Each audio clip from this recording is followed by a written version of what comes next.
Hello दोस्तों, कैसे हैं आप सब लोग। उम्मीद करता हूं आप सब लोग अच्छे होंगे। मैं Raghav, master teacher at Vedantu NEET X पर आप सब लोगों का स्वागत करता हूं। तो चलिए बच्चे, बहुत बच्चों का डिमांड आ रहा था कि सर हम चैप्टर को डिटेल में कब से पढ़ना स्टार्ट करें। तो बच्चों, अब वो समय आ चुका है कि हम वन बाय वन जितने भी चैप्टर अब 11th क्लास में बच्चे हैं उनको हम डिटेल में पढ़ें। हमने जब शुरुआत की थी तो हमने वन शॉट से शुरुआत की थी, क्योंकि हमें टाइम के अकॉर्डिंग, मतलब जो अदर जगह पर चल रहा है उस टाइम के हिसाब से हमें पैरेलल आना था। तो हमने सबसे पहले मोल कॉन्सेप्ट का वन शॉट किया, देन हमने स्ट्रक्चर ऑफ एटम का वन शॉट किया, देन हमने पीरियोडिक टेबल का वन शॉट किया। अब राइट नाउ टाइम है कि हम लेक्चर को डिटेल में पढ़ें, मतलब चैप्टर्स को हम डिटेल में पढ़ें। तो चलिए, हम आज जो मैं चैप्टर स्टार्ट करने जा रहा हूं वो है केमिकल बॉन्डिंग। केमिकल बॉन्डिंग, जैसे कि नाम से ही आपको क्लियर है कि chemical and bonding means atoms के बीच में जो बॉन्ड्स बनते हैं उनके बारे में बेसिकली हमें इस चैप्टर में पढ़ना है। और यकीन मानिए ये चैप्टर इतना ज्यादा इंपॉर्टेंट है क्लास 11th के लिए। मैं तो कहूंगा क्लास 11th ही क्यों, क्लास 12th के लिए भी। अगर आप क्लास 11th में पढ़ रहे हैं और अगर आपका ये चैप्टर वीक हो गया तो आगे आने वाले चैप्टर में जिनमें भी इस चैप्टर का कॉन्सेप्ट यूज होना है वो वीक ही रहना है। और सबसे ज्यादा इस चैप्टर का कॉन्सेप्ट कहां पे यूज होना है, जब आप ऑर्गेनिक स्टार्ट करेंगे। जब आप ऑर्गेनिक स्टार्ट करेंगे, अगर आपको मॉलिक्यूल्स के स्ट्रक्चर और उनके बॉन्डिंग के नेचर के बारे में नहीं पता होगा तो आप ऑर्गेनिक ढंग से नहीं सीख पाएंगे। तो चलिए बच्चे, आज हम स्टार्ट करते हैं केमिकल बॉन्डिंग। अच्छा, मैं नीट के पॉइंट ऑफ व्यू से भी इसको थोड़ा सा बता देता हूं। नीट के पॉइंट ऑफ व्यू से मतलब ये चैप्टर बहुत ही ज्यादा इंपॉर्टेंट है, क्योंकि नीट के एग्जाम में जनरली मैंने देखा है कि इससे रिलेटेड 2 से 3 क्वेश्चंस आते हैं और इसके कॉन्सेप्ट से रिलेटेड जो ऑर्गेनिक में कॉन्सेप्ट यूज होते हैं वहां पर भी एक ना एक क्वेश्चन फंस जाता है इससे। तो केमिकल बॉन्डिंग में आज हम क्या पढ़ने वाले हैं, पहले तो मैं इस चीज का डिस्कशन करता हूं। तो बेटा, केमिकल बॉन्डिंग में आज हम जो पढ़ने वाले हैं, आज हम ये 3 टॉपिक्स के बारे में पढ़ेंगे डिटेल में। पहला पढ़ेंगे केमिकल बॉन्ड। केमिकल बॉन्ड होता क्या है और ये कैसे बनता है। अगर मैं इसके बारे में बात करूं, केमिकल बॉन्ड होता क्या है और ये कैसे बनता है, सबसे पहला टॉपिक इसी के बारे में बात करेंगे। फिर हम टाइप ऑफ बॉन्ड्स को कैटेगराइज करेंगे और उन टाइप ऑफ बॉन्ड्स में से 3 बॉन्ड्स को आज हम पिक करेंगे। पहला होगा आयोनिक बॉन्ड, दूसरा होगा कोवेलेंट बॉन्ड, तीसरा होगा कोऑर्डिनेट बॉन्ड। तो वन बाय वन चलिए अब हम इनको देखते हैं कि ये बॉन्ड है क्या। देखो बेसिकली बच्चों, मैं आपको चैप्टर के स्टार्टिंग में ही बता देता हूं कि पूरा chapter all about these 3 bonds के इर्द गिर्द घूमता है। मतलब इसी के आसपास पूरा का पूरा चैप्टर जो है वो इसी में घूमता रहेगा। इसी बॉन्ड्स की हेल्प से हम कुछ थ्योरीज पढ़ेंगे, जिसकी हेल्प से हम स्ट्रक्चर्स पढ़ेंगे। ठीक है, हम डिफरेंट थिंग्स निकालेंगे। पर हर जगह पर ये 3 बॉन्ड्स का ही इन्वॉल्वमेंट हमें मिलना है। तो पहले ये 3 बॉन्ड्स हैं क्या, अगर हम इसे पहले ही लेक्चर में समझ लेंगे तो हमें आने वाले लेक्चर्स जो हैं वो बहुत इजी लगने लगेंगे कि भाई बेसिकली ये चीज है क्या चीज, ये बॉन्ड्स है क्या चीज। अगर आपको यही चीज समझ में आ गई तो उस बॉन्ड्स की जो एप्लीकेशन है वो तो तुरंत ही समझ में आ जाएगी। ठीक है बेटा, तो चलिए बच्चों, अगर हम आगे बढ़ते हैं तो सबसे पहला जो हमारे पास टॉपिक आता है, why do chemical bond form. भाई क्या जरूरत थी, ऐसा क्या जरूरत थी, ऐसी कौन सी मुश्किल आने पड़ गई थी कि भाई बॉन्ड बनाना पड़ गया। बच्चों, एक जीवन का ना एक बेसिक फंडा, एक रूल है कि हर चीज चाहती है स्टेबिलिटी। आप भी हैं, मैं भी हूं, मतलब हर कोई लाइफ में स्टेबिलिटी चाहता है। भाई किसी भी तरीके से हमें क्या है, भाई आप नीट की तैयारी कर रहे हैं, आप नीट की तैयारी करेंगे, डॉक्टर बनेंगे, आपकी लाइफ में स्टेबिलिटी आएगी। आएगी या नहीं आएगी? अगर नहीं आए तो मुझे बताइए। देखो, हर कोई किसी ना किसी तरीके से चाहता है कि मेरी लाइफ में स्टेबिलिटी आ जाए। मींस नेचर का एक फंडा है कि स्टेबिलिटी गेन करनी है एनी हाउ। अगर कोई चीज अनस्टेबल हो जा रही है कुछ समय के लिए तो नेचर का रूल है कि कुछ ना कुछ ऐसा हो कि फाइनली चीजें स्टेबिलिटी गेन कर ले। तो उस स्टेबिलिटी को गेन करने के लिए ही बॉन्ड फॉर्म होते हैं। समझ में आया कुछ? टू गेट द स्टेबिलिटी, अगर कोई सिंगल लाइन में आपसे क्वेश्चन पूछे why do chemical bonds form, आपका एक सिंगल लाइन में आंसर होना चाहिए nature love stability and atom come to close each other and decrease their energy and form bond. या आप इसमें ये बोल दीजिए, अगर हम लिखते हैं why do chemical bond form, nature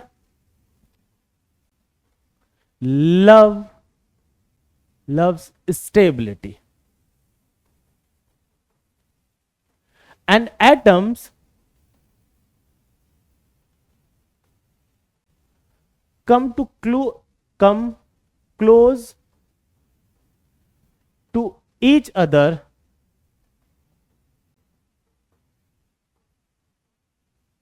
and decrease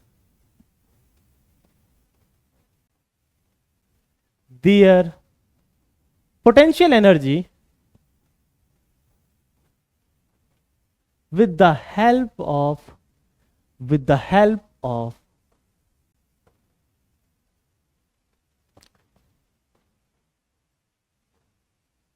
formation of bond। मतलब कुल मिला के अगर मैं एक समराइज करूं, अगर एटम्स की एनर्जी यहां कहीं इस लेवल पर थी, दो एटम्स थे इस एनर्जी लेवल पर थे, पास आते आते उनकी एनर्जी क्या हो रही है, डिक्रीज होती जा रही है। मींस कुल मिला के अगर वो इस एनर्जी लेवल पर थे दो एटम्स, वो पास आए, बॉन्ड बनाया, बॉन्ड बनाकर वो अपनी पोटेंशियल एनर्जी मींस एनर्जी को डिक्रीज कर रहे हैं। अच्छा, एनर्जी डिक्रीज कर रहे हैं तो इसका मींस क्या हुआ, एनर्जी को रिलीज कर रहे होंगे। तो हमारे पास एक छोटा सा पॉइंट, बॉन्ड फॉर्मेशन, बॉन्ड अगर फॉर्म हो रहा है तो bond formation is the exothermic process, exothermic. और अगर बॉन्ड को भाई फिर मुझे ब्रेक करना है, bond breaking is a endothermic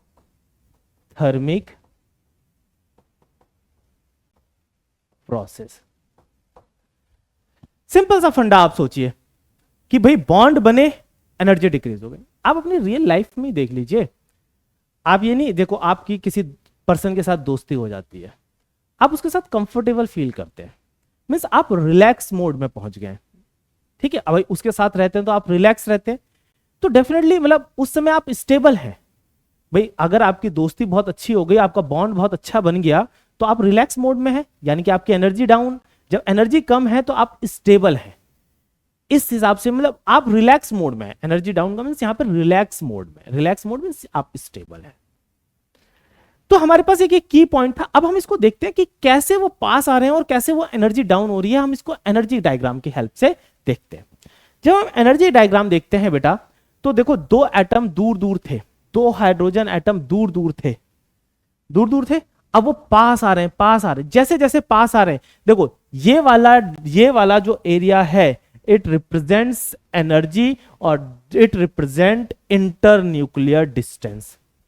क्या रिप्रेजेंट कर रहा है, इंटर न्यूक्लियर डिस्टेंस, मींस दोनों के बीच में क्या डिस्टेंस है। भाई जब डिस्टेंस की बात करते हैं, जब वो पास आते हैं तो देखो ये एनर्जी डाउन होती जा रही है, डाउन हो जा रही है, और पास आ रहे हैं और डाउन हो रही है, डाउन हो रही है, डाउन हो रही है। एक ऐसी लिमिट आती है जहां पर एनर्जी मिनिमम हमें मिलती है, उसके बाद नहीं डाउन होती है। अगर उसके बाद और पास लेकर आओगे तो न्यूक्लियस क्योंकि न्यूक्लियस पॉजिटिव, दूसरा का भी न्यूक्लियस पॉजिटिव, न्यूक्लियस रिपल्शन की वजह से एनर्जी बढ़ने लगती है रैपिडली।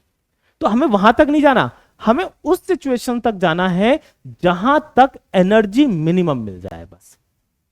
अगर हमें एनर्जी मिनिमम मिल जाएगी तो हमारे पास एनर्जी इस पॉइंट पे मिनिमम मिल गई, यानी कि जितनी भी ये एनर्जी डाउन हुई है, ये वाली जो हाइट है, ये वाली हाइट, यही उस बॉन्ड की एनर्जी है। This height is known as a bond energy. और ये डिस्टेंस, भाई अब दोनों के बीच की डिस्टेंस घटती जा रही है ना, ऐसे करके पास पास ला रहे हैं। भाई पहले इतनी डिस्टेंस थी, इतनी, और पास आया, और पास आया, और पास आया, ये यहां पर इस डिस्टेंस में उनकी एनर्जी सबसे मिनिमम थी। जब इस डिस्टेंस पे उनकी एनर्जी सबसे मिनिमम है तो यही तो बॉन्ड लेंथ कहलाएगी। तो दिस लेंथ ये आर है ना, ये डिस्टेंस आर है ना, this length is known as a bond length.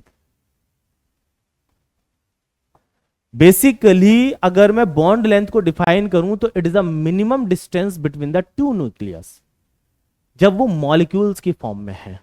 और मॉलिक्यूल की फॉर्म में है इट मींस उनकी एनर्जी क्या है, सबसे कम है। उम्मीद करता हूं ये पॉइंट क्लियर हुआ होगा।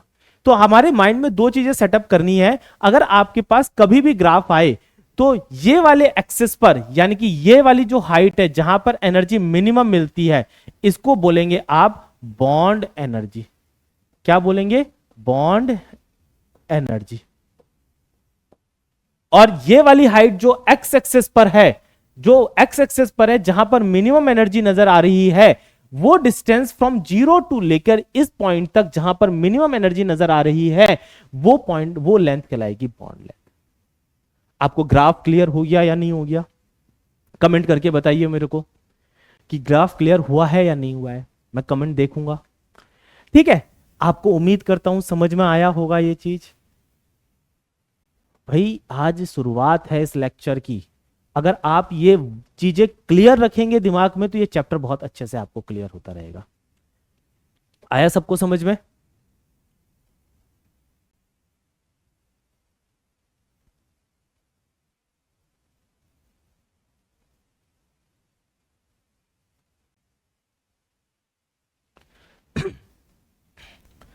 तो चलिए बच्चे, अब हम अगले टॉपिक को पहले मतलब अगले उसमें देखते हैं। आगे जब हम बढ़ते हैं तो इससे रिलेटेड पहले हम क्या करते हैं, एक छोटा सा क्वेश्चन कर लेते हैं।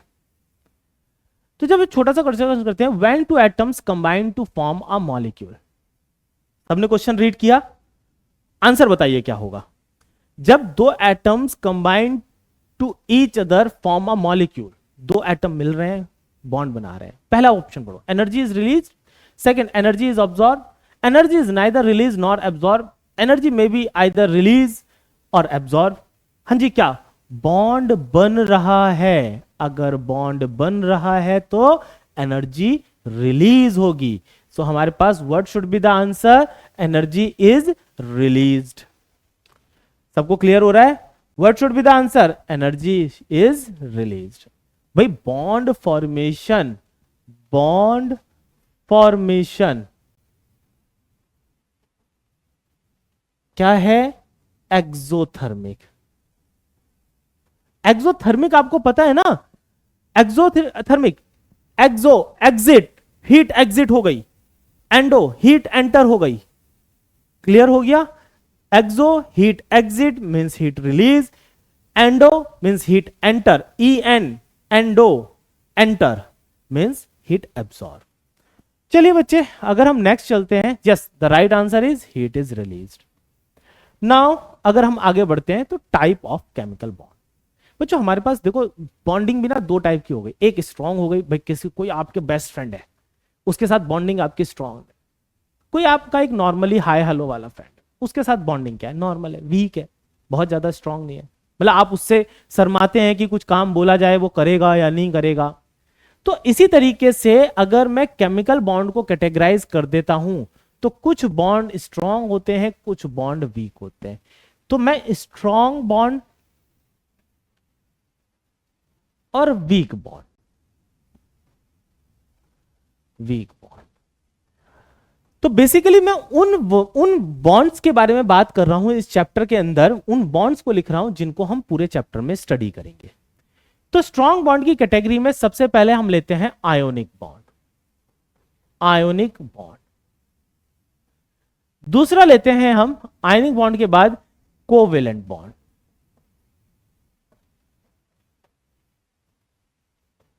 तीसरा लेते हैं हमारे पास कोऑर्डिनेट बॉन्ड।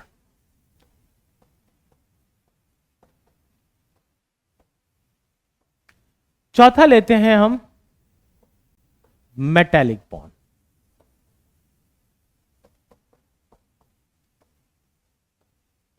अगर मैं वीक फोर्सेस के बारे में बात करता हूं जिनके बारे में हमें इस चैप्टर के अंदर पढ़ना है, तो एक तो हम पढ़ेंगे हाइड्रोजन बॉन्ड के बारे में,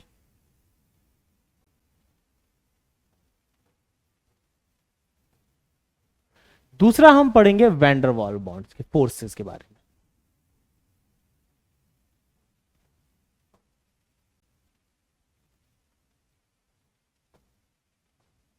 फोर्स, वैंडरवाल फोर्सेस के बारे में। आपको याद है मैंने ना एक यूट्यूब शॉर्ट्स बनाया था, उसमें मैंने बताया कि किस तरीके से हाइड्रोजन बॉन्ड की वजह से टाइटैनिक डूब गया था।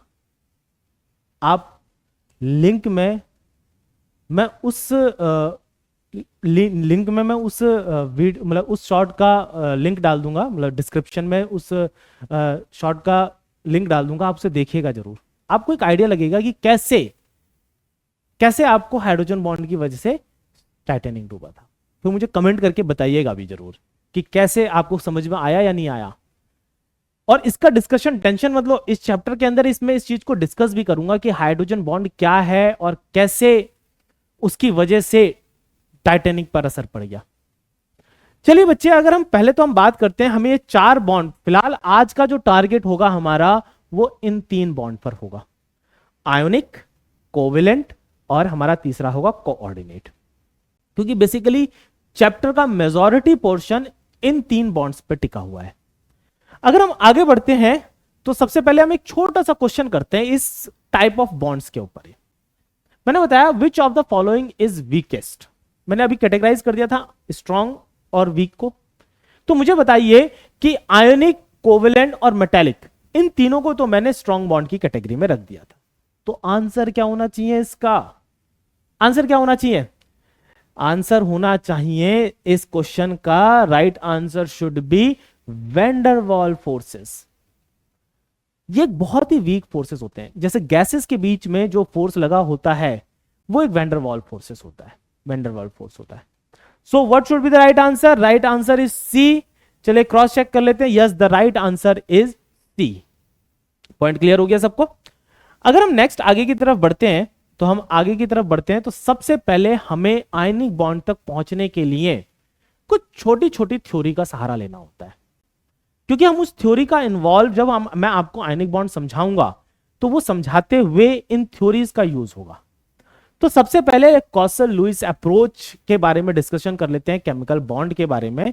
तो इन्होंने एक रूल दिया था और वो रूल था ऑक्टेट रूल। क्या था? Octet rule.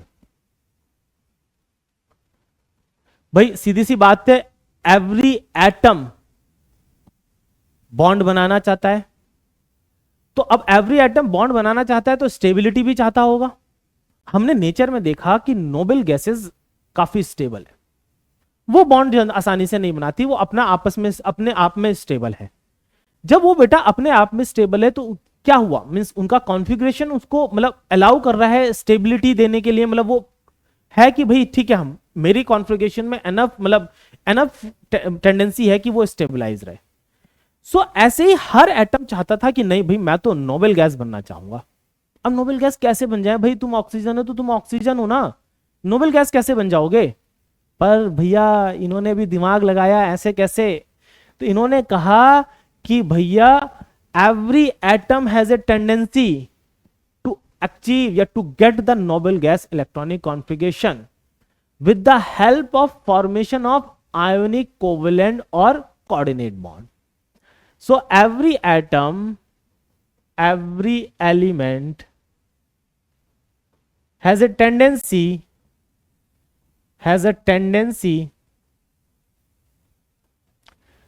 to get noble gas electronic configuration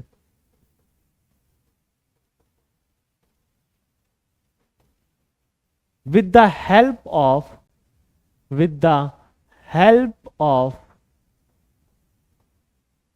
formation of bond, with the help of formation of bond। भाई अब एटम क्या करेंगे? अच्छा एक छोटा सा नोट इस केस में, note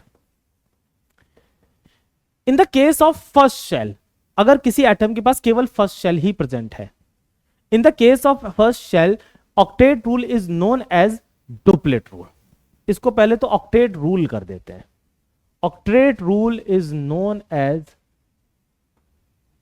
in the case of first shell, in the case of first cell, octet rule is known as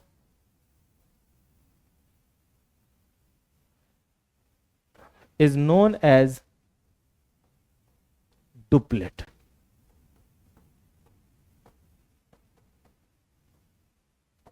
चलो इसको थोड़ा सा समझते हैं कैसे। भाई मेरे पास कार्बन के पास, आपको पता है, पहली बात तो वैलेंस इलेक्ट्रॉन क्या होते हैं इसके बारे में, वैलेंस इलेक्ट्रॉन क्या होते हैं उसके बाद इसको समझते हैं। What is valence electron? Note valence electron क्या होते हैं? The number of electron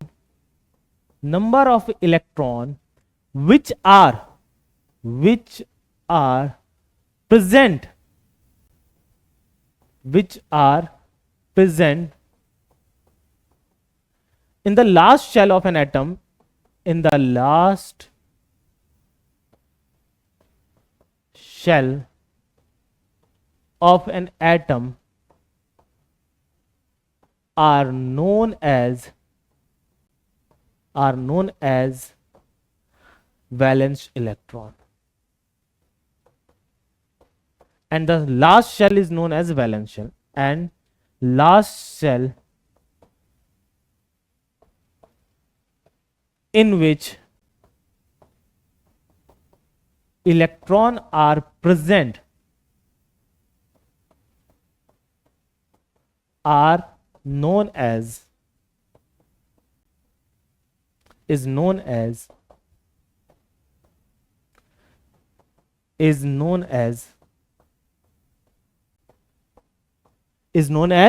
valence shell।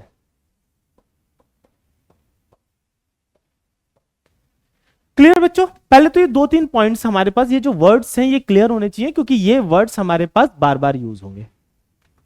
जैसे हमारे पास मान लेते हैं सपोज इट हाइड्रोजन के पास तो एक ही शेल है, वही लास्ट शेल है। How many valence electron? 1।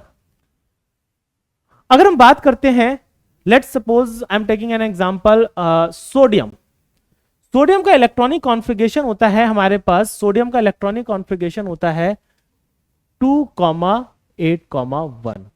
So how many valence electron? 1। Suppose it oxygen लेते हैं, electronic configuration is 2,6। How many valence electron? 6। उम्मीद करता हूं वैलेंस इलेक्ट्रॉन वाला फंडा क्लियर हुआ होगा आपको।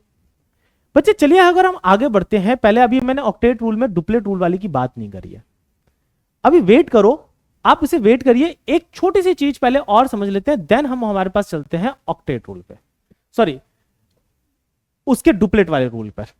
अगर हम चलते हैं तो या उससे पहले हम समझ लेते हैं, जैसे कि एग्जांपल लेता हूं मैं CH4। क्लास 10th में आपने एक चैप्टर पढ़ा होगा कार्बन एंड इट्स कंपाउंड, उस कंपाउंड में स्ट्रक्चर ऑफ CH4 पढ़ा होगा आपने। किसका पढ़ा होगा स्ट्रक्चर? CH4। कार्बन के पास इलेक्ट्रॉनिक कॉन्फ़िगरेशन, कार्बन के पास 4 इलेक्ट्रॉन होते हैं। हाइड्रोजन के पास कितने इलेक्ट्रॉन होते हैं? हाइड्रोजन के पास 1 इलेक्ट्रॉन होते हैं, 1। तो हाइड्रोजन क्या करता है भाई साहब, एक इलेक्ट्रॉन की शेयरिंग कर लेता है कार्बन के साथ, और शेयरिंग करने की वजह से क्या बनता है इसके पास? अब देखो कार्बन का जो सर्किल है, कार्बन के सर्किल में कितने इलेक्ट्रॉन है? काउंट करिए आप। कार्बन के सर्किल में 1 2 3 4 5 6 7 8 इलेक्ट्रॉन। अगर मैं हाइड्रोजन के सर्किल पे काउंट करता हूं तो हाइड्रोजन के सर्किल पे कितने इलेक्ट्रॉन है? 1 और 2 इलेक्ट्रॉन। भाई हाइड्रोजन के पास केवल फर्स्ट शेल थी, तो फर्स्ट शेल वाले केस में रूल क्या अप्लीकेबल होगा? डुप्लेट। अगर सेकंड शेल और ऑनवर्ड्स वाले उसमें कौन सा रूल अप्लीकेबल होगा? ऑक्टेट। कार्बन के पास ऑक्टेट पूरा हो गया या नहीं हो गया? यस हो गया carbon.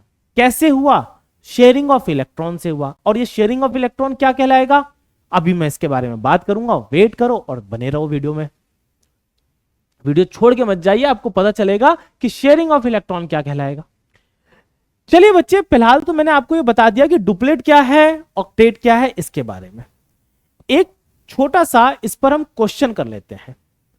The combination of atom occur between they want, अब कॉम्बिनेशन क्यों हो रहा है, what they want to decrease their number of electrons in the outermost shell. क्या नंबर घटा दे रहे हैं अपने आउटरमोस्ट शेल से, नहीं भाई, 4 थे आउटरमोस्ट शेल में कार्बन के पास, आउटरमोस्ट शेल में 4 ही हुए, उसने शेयर और कर लिए। To attain the inert gas electronic configuration, yes, to attain the inert gas configuration. So what should be the right answer, the right answer should be B. उम्मीद करता हूं ये चीज आपको क्लियर हुई होगी। बच्चों जब हम आगे बढ़ते हैं, yes, the right answer is B. Okay, right now अगर हम आगे की तरफ चलते हैं तो हमारे पास एक छोटा सा अप्रोच आता है, Lewis dot representation of atom. क्योंकि हमें बार बार जब मॉलिक्यूल्स स्ट्रक्चर्स बनाने होंगे तो हमें इसकी जरूरत बार बार पड़ेगी। तो लुईस रिप्रेजेंटेशन में क्या करना जाता है कि जो भी वैलेंस इलेक्ट्रॉन होते हैं बस उसको एटम के सिंबल के पास में रिप्रेजेंट कर दिया जाता है। तो what is the Lewis representation of atom, अगर मैं हाइड्रोजन के लिए करूं तो 1 डॉट, हीलियम के लिए करूंगा तो 2 डॉट, अगर मैं लिथियम, अब राइट नाउ लिथियम का इलेक्ट्रॉनिक कॉन्फ़िगरेशन हो गया, एटॉमिक नंबर हो गया 3, ठीक है, एटॉमिक नंबर 3 हो गया तो 2,1 यानी कि एक इसके पास वैलेंस इलेक्ट्रॉन है, लास्ट शेल में कितने इलेक्ट्रॉन है, 1। सो क्या रिप्रेजेंट किया जाएगा, 1। देन लिथियम के बाद बेरिलियम 2, बोरॉन 1 2 3, देन हमारे पास क्या आ जाएगा, कार्बन 1 2 3 4, देन हमारे पास नाइट्रोजन 1 2 3 4 5, देन हमारे पास ऑक्सीजन 1 2 3 4 5 6, देन हमारे पास फ्लोरीन 1 2 3 4 5 6 7, देन हमारे पास neon, how many electrons, 1 2 3 4 5 6 7 8। Then अगर हम बात करते हैं फर्दर तो सोडियम, अब right now electronic configuration is 2,8,1, how many valence electron, 1, so 1।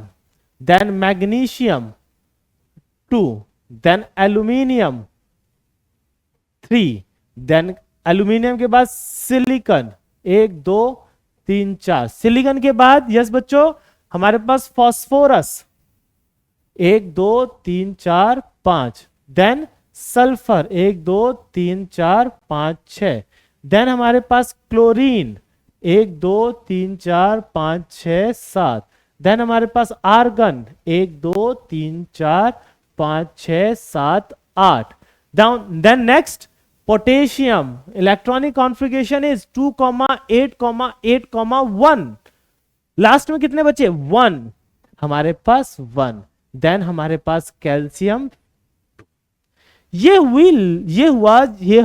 तरीका हुआ, लुईस ने इस तरीके से रिप्रेजेंट करने का तरीका बताया, और इन्हीं वैलेंस शेल के इलेक्ट्रॉन को किसी तरीके से 8 करना है, 8 करना है। चलिए हमारे पास लुईस रिप्रेजेंटेशन समझ में आ गया सबको, उम्मीद करता हूं यहां तक समझ में आ गया होगा। अब हम आगे चलेंगे, सीधे हम बॉन्ड के आसपास पहुंचने वाले, मतलब ये बेसिक सी चीज हमें बॉन्ड स्टार्ट करने से पहले पहले आनी चाहिए। उम्मीद करता हूं ये सारे पॉइंट आपको क्लियर हुए होंगे। इसमें कुछ समझना नहीं है, इसमें तरीका बताया कि भाई लुईस ने कहा कि ऐसे रिप्रेजेंट करना है, और ऑक्टेट रूल मैंने आपको समझा ही दिया। जब हम आगे बढ़ते हैं तो सबसे पहली चीज आती है आयोनिक बॉन्ड, आयंस के बीच में बनने वाला बॉन्ड आयोनिक बॉन्ड, सिंपल सी डेफिनेशन। पर हम भाई क्लास 9th या 10th में तो नहीं है सिंपल आयनिक बॉन्ड ऐसे बोल दें आयंस के बीच में बनने वाला बॉन्ड। अब हम क्लास 11th में आ चुके हैं बेटा, तो क्लास 11th में अगर हम आयनिक बॉन्ड की डेफिनेशन पढ़ते हैं तो पहले एक स्टैंडर्ड डेफिनेशन पढ़ते हैं। आइए, अगर मैं स्टैंडर्ड डेफिनेशन के बारे में बात करता हूं तो ionic bond it is a electrostatic force of attraction, it is a electrostatic force of attraction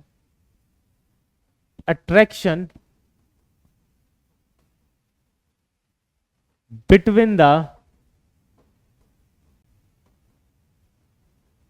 cation and anion. भाई एनायन क्या होता है? Anion is negatively charge particle. Cation क्या है? Cation is a positively charge particle. Physics में आप पढ़ते हैं कि अपोजिट चार्जेस अट्रैक्ट करते हैं एक दूसरे को, और यही अट्रैक्शन केमिस्ट्री में कैटायन और एनायन के बीच का अट्रैक्शन ही केमिस्ट्री में क्या कहलाने लगता है? Ionic bond. भाई एक कैटायन है, मान लेते हैं हमारे पास M प्लस, और एक एनायन है X माइनस। इसके बीच में ये जो एक फोर्स ऑफ अट्रैक्शन डेवलप हुआ है, इसके बीच में this electrostatic force of attraction, अगर ये दोनों पास पास आते हैं, और ये जो electrostatic this electrostatic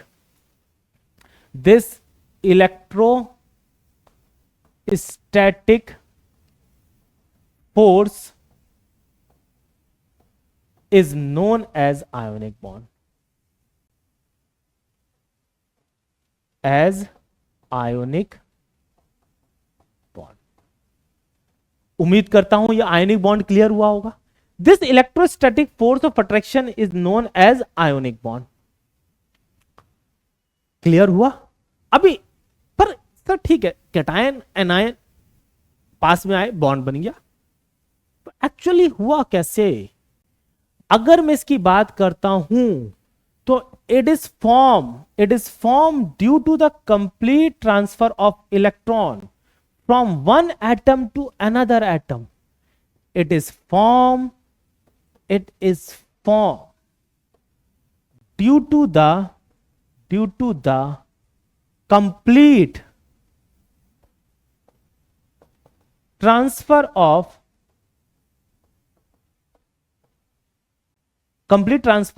electron from one atom to another atom। एक एटम से इलेक्ट्रॉन कंप्लीट ट्रांसफर हो जा रहा है दूसरे एटम पर। चलो आओ इसको समझते हैं थोड़ा सा। एक हेडिंग लेते हैं, formation of NaCl। Formation of NaCl simple, छोटा सा, बहुत ज्यादा डिटेल वाला नहीं, एक छोटा वर्जन इसका समझते हैं। नहीं तो डिटेल वर्जन तो फॉर्मेशन ऑफ NaCl अगर समझना है तो वो बॉर्न हैबर साइकिल में समझ लेंगे हम। अभी हमारे पास क्या है कि सपोज इट मेरे पास Na है, इसको मैं Cl के साथ कंबाइन करना चाहता हूं, Cl। इसके पास इलेक्ट्रॉनिक कॉन्फ़िगरेशन है 2,8,1। Cl का इलेक्ट्रॉनिक कॉन्फ़िगरेशन है 2,8,7। 17 होता है एटॉमिक नंबर। मैंने अभी आपको बताया every atom has a tendency to achieve noble gas electronic configuration. भाई साहब सोडियम को अब 7 इलेक्ट्रॉन की जरूरत है। कितने इलेक्ट्रॉन की जरूरत है? 7। क्लोरीन को कितने इलेक्ट्रॉन की जरूरत है? 1। दोनों परेशान घूम रहे थे, अनस्टेबल, इधर से उधर ऐसे घूमते हुए जा रहे थे। घूमते जाते जाते जाते जाते जाते क्या हुआ, एक जगह पे चाय की दुकान पे मिल गए, दोनों बैठे हुए परेशान, ऐसे माथा पकड़े हुए, ऐसे माथा पकड़े हुए बैठे हुए। सोडियम पहले से बैठा हुआ था, क्लोरीन वहां पे बाद में पहुंचा। क्लोरीन कहता है भाई साहब क्यों परेशान हो? क्लोरीन भी परेशान था वैसे। सोडियम कहता है यार स्टेबिलिटी नहीं मिल रही है, एक इलेक्ट्रॉन हमारे पास ऐसे आउटर मोस्ट शेल में एक है, कोई 7 इलेक्ट्रॉन देने वाला मिल ही नहीं रहा है जिससे मेरे पास इलेक्ट्रॉन 18 हो जाए, 2,8,8 हो जाए। क्लोरीन कहता है यार सेम प्रॉब्लम मेरे साथ है, मेरे पास आखिरी शेल में 7 इलेक्ट्रॉन है, 1 इलेक्ट्रॉन की जरूरत है, कोई रेडी नहीं हो रहा। दोनों बैठ गए एकदम। थोड़ी देर में दोनों के दिमाग में एक आइडिया आया, एक साथ क्लिक करा। सोडियम कहता है क्लोरीन भाई अगर मैं अपना ये वाला इलेक्ट्रॉन अगर मैं आपको ट्रांसफर कर दूं, यानी कि ये जो मेरे पास वैलेंस इलेक्ट्रॉन है, अगर मैं इसको आपको ट्रांसफर कर दूं, अगर मैं आपको ट्रांसफर कर देता हूं तो लास्ट शेल जो मेरी थी, थर्ड शेल, वो बची नहीं। अब मेरी लास्ट शेल कौन सी हो गई? सेकंड, और उसमें तो 8 इलेक्ट्रॉन है ही ऑलरेडी, क्या दिक्कत है? क्लोरीन कहता है यार बात तो सही है। क्लोरीन कहता है अगर तुम मुझे 1 इलेक्ट्रॉन दे भी दोगे, मतलब अगर आप मुझे इलेक्ट्रॉन एक दे देते हो, सोडियम से कहता है, तो मैं भी स्टेबल हो जाऊंगा, आप भी स्टेबल हो गए। वाह क्या बात है यार। चलो, तो होता क्या है, Na भाई सब एक इलेक्ट्रॉन ट्रांसफर कर देते हैं क्लोरीन के पास। क्लोरीन के पास हो गए अब कुल मिला के 8 इलेक्ट्रॉन। बट उसकी वजह से हुआ क्या, उसकी वजह से बेटा ये हुआ कि सोडियम ने जब एक इलेक्ट्रॉन दिया तो देने के बाद उस पर आया एक पॉजिटिव चार्ज, और क्लोरीन ने जब एक इलेक्ट्रॉन अपनी तरफ ले लिया, मतलब सोडियम से ले लिया, तो उसके पास आ गया एक नेगेटिव चार्ज। और फिजिक्स का रूल कहता है opposite charges attract to each other. बेचारे हमेशा के लिए साथ रह गए, हमेशा के लिए क्या हो गए, साथ। तो यानी कि इसके बीच में एक फोर्स ऑफ अट्रैक्शन डेवलप हुआ, तो यही क्या कहलाएगा, आयोनिक बॉन्ड। कैसे बना बच्चों, कैसे बना, ये बना बिकॉज एक इलेक्ट्रॉन कंप्लीट ट्रांसफर हुआ सोडियम से क्लोरीन की तरफ। आया कुछ समझ में? तो this is known as a ionic bond. अब एक जनरल स्टेटमेंट लिखते हैं, generally ionic bond form between, generally as a point करके लिखते हैं, जनरली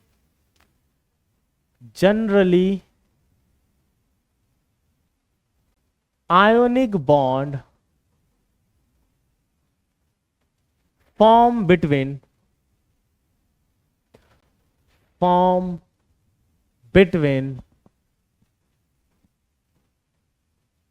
किसके बीच में बनता है, generally ionic bond form between metal and non metal. मैंने वर्ड यूज करा है जनरली, ऐसा कोई जरूरी नहीं है कि कैटायन मतलब मेटल और नॉन मेटल के बीच में बने।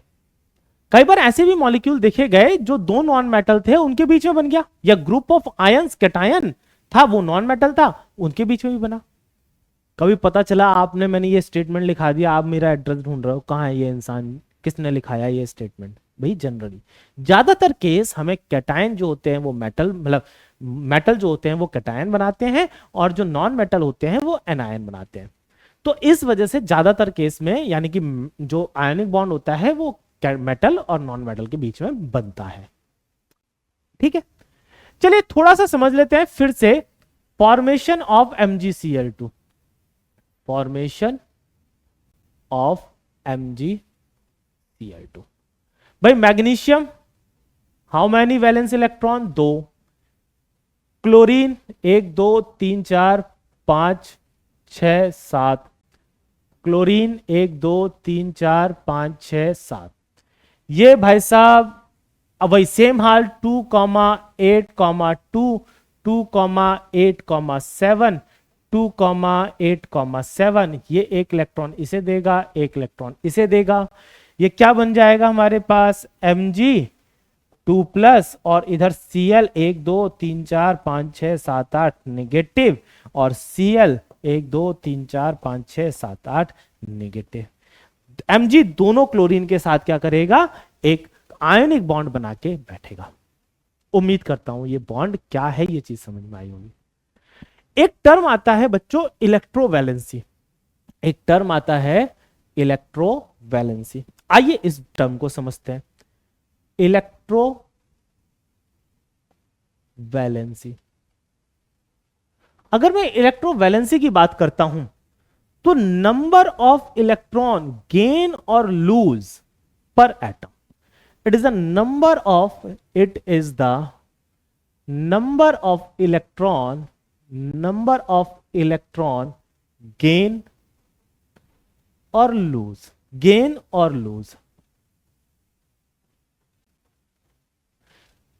पर एटम। चलो एग्जांपल लेते हैं MgCl2 का। भाई Mg ने कितने इलेक्ट्रॉन लूज करे, अगर Mg की बात करता हूं तो Mg ने एक इलेक्ट्रॉन इसे दिया, एक इलेक्ट्रॉन इसे दिया। तो इलेक्ट्रोवैलेंसी ऑफ Mg की बात करी जाए, इलेक्ट्रोवैलेंसी ऑफ Mg, तो इलेक्ट्रोवैलेंसी ऑफ Mg है हमारे पास बच्चों 2। कितना है, इलेक्ट्रोवैलेंसी है हमारे पास 2। अगर हम बात करते हैं इलेक्ट्रोवैलेंसी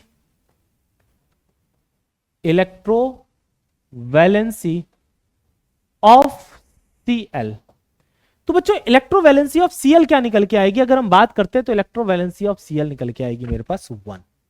भाई उसने एक ही इलेक्ट्रॉन तो एक्सेप्ट किया है ना, इसने गेन कितना किया है पर एटम? एक इलेक्ट्रॉन, तो इसकी इलेक्ट्रोवैलेंसी क्या निकल के आएगी हमारे पास? 1।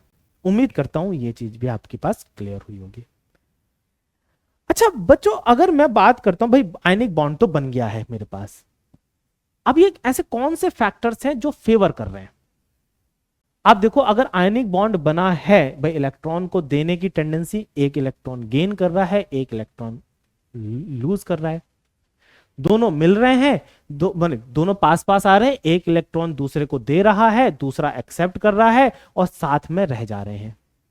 ये साथ में रहना जो है ना, मतलब क्या होता है जब हम बात करते हैं तो ये साथ में रहने की वजह से कोई एक एटम और एक कैटायन और एक एनायन ही साथ में रहते हैं, ऐसे बहुत सारे होते हैं। मतलब कैसे बनता है, थोड़ा सा एक आइडिया मैं आपको देता हूं। जैसे कि फॉर एग्जांपल NaCl की बात कर लेता हूं, NaCl की मैं बात कर लेता हूं, तो हमारे पास एक ही Na plus Cl minus Na plus Cl minus, ऐसे करके 3D स्ट्रक्चर बन के आता है हमारे पास।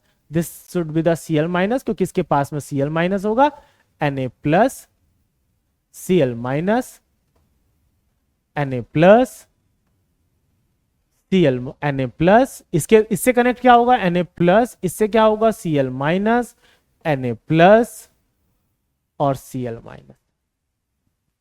ऐसे करके कंबाइन होते हैं। भाई नमक कोई अलग अलग मॉलिक्यूल थोड़े ना देखते हो, कंबाइन होके एक सॉलिड सा देखते हो ना, ऐसे करके कई सारे NaCl एक दूसरे से कंबाइन रहते हैं। तो ये बनता क्या है? यही कॉम्बिनेशन, यही 3D स्टार्ट हो जाता है। ये अभी मैंने एक लेयर बनाई, 3D structure, this is known as a lattice. क्या होता है बच्चों? इसे बोलते हैं लैटिस। नमक का एक पीस उठा लो, पत्थर, वो एक लैटिस है। तो अब ये लैटिस भी बन रहा है, तो एक टर्म आता है बच्चों लैटिस एनर्जी।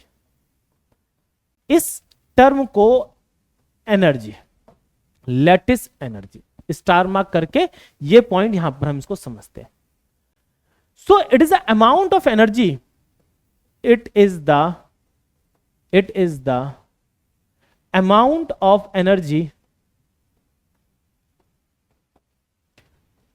energy required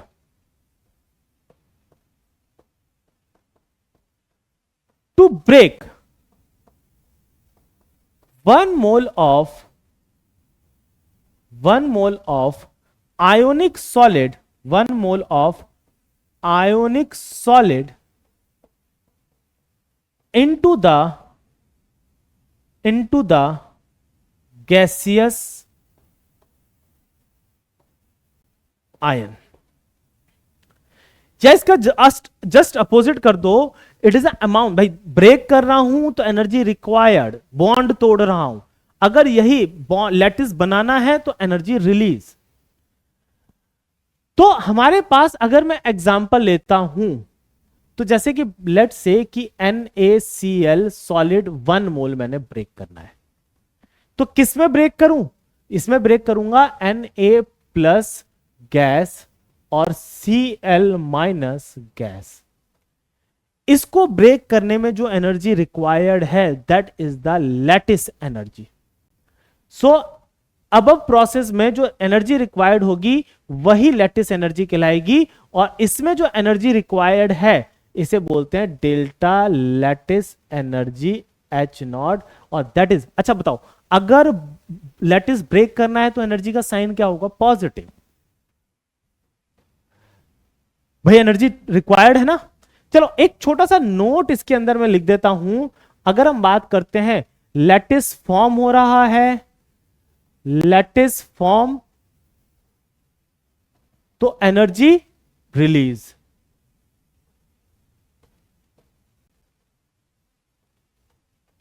दिखाई दे रहा है आपको? Energy release. अगर लैटिस ब्रेक हो रहा है, लैटिस ब्रेक, तो एनर्जी रिक्वायर्ड। अच्छा, एनर्जी रिलीज हो रही होगी तो ये होगा निगेटिव साइन के साथ, अगर एनर्जी रिक्वायर्ड होगा तो it is a positive sign के साथ। अच्छा बच्चों, अब ठीक है, लैटिस एनर्जी, मान लो मैं दो आयनिक सॉलिड को कंपेयर करना चाहता हूं, तो एक सिंपल सा लॉजिक, लैटिस एनर्जी जो होती है, factor which affect the lattice energy is directly proportional, lattice energy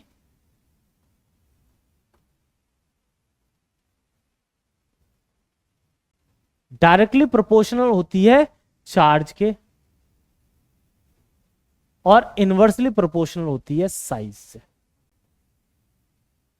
क्या होती है? इनवर्सली प्रोपोर्शनल होती है साइज से। कुछ समझ में आया? मतलब लैटिस एनर्जी चार्ज की डायरेक्टली प्रोपोर्शनल है, जितना ज्यादा चार्ज, हायर द चार्ज। जैसे कि एग्जांपल में बात करूं, लेट सपोज मैंने एक एग्जांपल में बात कर ली, मैंने बात करी NaCl और मैंने बात करी है MgCl2। देखो एनायन सेम हो गया तो एनायन के बारे में सोचना ही नहीं है। कैटायन, यहां पे कैटायन कौन सा अवेलेबल है? Na+। यहां पे कैटायन कौन सा प्लस अवेलेबल है? Mg2+। किसके पास ज्यादा चार्ज अवेलेबल है? Mg के पास। तो लैटिस एनर्जी हमारे पास MgCl2 की ज्यादा हो जाएगी। अरे आया कुछ समझ में बेटा? अगर हम बात करते हैं साइज के रिस्पेक्ट में, जैसे कि let suppose I am talking about NaCl और NaBr। अगर मैं NaCl की बात करता हूं तो Na और Na तो कॉमन हो गया, छोड़ दो उसको। कंपेयर करना है आपको Cl- और Br-। किसके पास साइज छोटा है? भाई चार्ज भी सेम है, चार्ज भी सेम है। अब हमें किससे डिसाइड करना होगा साइज किसका छोटा है? Cl का। साइज अगर Cl का छोटा है तो लैटिस एनर्जी किसकी ज्यादा हो जाएगी? Na की, क्योंकि साइज इनवर्सली प्रोपोर्शनल है, smaller the size higher the lattice energy. एक एग्जांपल और लेता हूं मैंने सपोज इट ले लिया एग्जांपल NaCl का और KCl का। हाँ तो बेटा Cl तो सेम है, हटाओ मारो गोली उसको। Na, इस पे क्या अवेलेबल है? Na पॉजिटिव, और इस पर क्या अवेलेबल है? K positive. Lithium, sodium, potassium, किसका साइज छोटा होगा? Na का। साइज Na का छोटा है, यानी कि NaCl की लैटिस एनर्जी ज्यादा हो गई। भाई आपको मैंने आयनिक बॉन्ड बताया।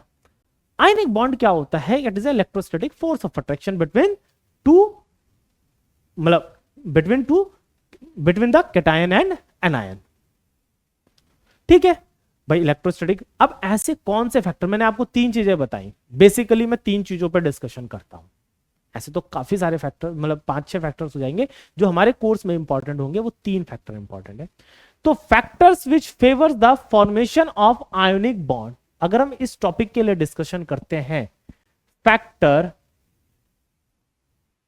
Factors which favor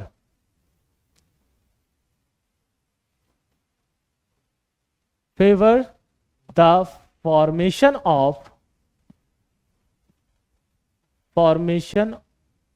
of ionic bond।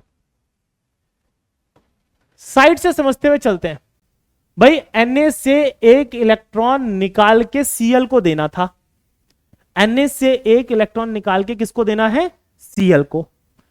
तो पहला ionisation enthalpy, ionisation energy should be low, ionisation energy should be low. Second, भाई इसके इलेक्ट्रॉन गेन करने की टेंडेंसी खूब ज्यादा होनी चाहिए, तभी तो इसने इलेक्ट्रॉन दिया, सामने वाले ने एक्सेप्ट किया। तो electron gain enthalpy should be more. तीसरा, भाई दोनों मिलेंगे एक सॉलिड बनाएंगे, तो lattice energy should B high, क्योंकि साथ में कंबाइन रहना है ना उन्हें। तो lattice energy should B high. अगर हाई नहीं होगी तो बीच में फोर्स ऑफ अट्रैक्शन कम होगा, तभी तो हाई नहीं होगी। चौथा, electronegativity difference, electronegativity difference should be high. High की बजाय मोर लिखे वर्ड, शुड बी मोर। मतलब अगर कहीं पर ये चार कंडीशन लग रही होंगी तो उस केस में आयनिक बॉन्ड जल्दी बनेगा और मजबूत स्ट्रांग बनेगा। अगर यही चीज में फैक्टर, जहां पर भी वीकनेस आ गई, आयनिक बॉन्ड वीक होना शुरू हो जाएगा।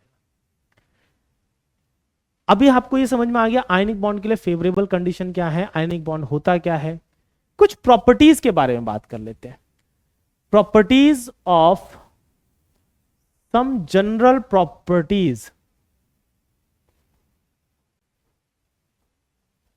Properties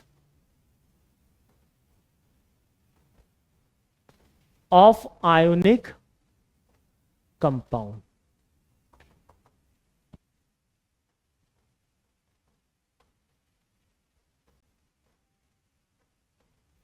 the first one, ionic compound कह लीजिए या आयनिक बॉन्ड बोल लीजिए, भाई कंपाउंड तो वही होगा। Ionic bond are non directional, ionic bond are non directional, non directional. Ionic bond directional नहीं होते भाई, किधर से भी Na आ जाए इससे फर्क नहीं है। कोई जरूरी नहीं कि Na और Cl दोनों एक y एक्सेस से आए, x एक्सेस से आए या z एक्सेस से, ऐसा कोई फर्क नहीं है। आप कहीं से भी घूमते फिरते चलिए, बस इलेक्ट्रॉन ट्रांसफर होना चाहिए और आयनिक बॉन्ड बन जाएगा। दूसरा, melting point and boiling point of ionic compounds are high. Generally, एक वर्ड लिख लेते हैं यहां पर, generally melting point and generally melting point and boiling point of ionic compound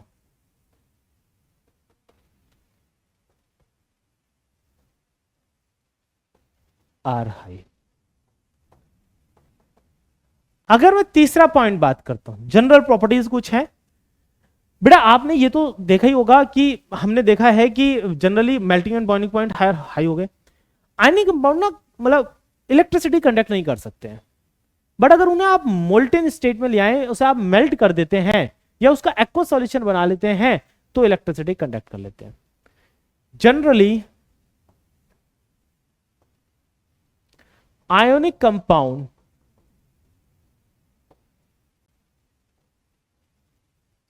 do not conduct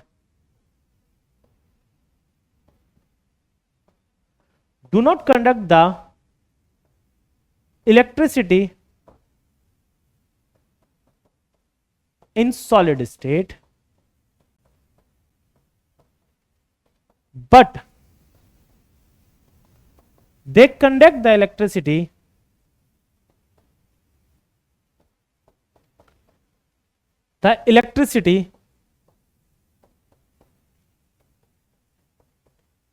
in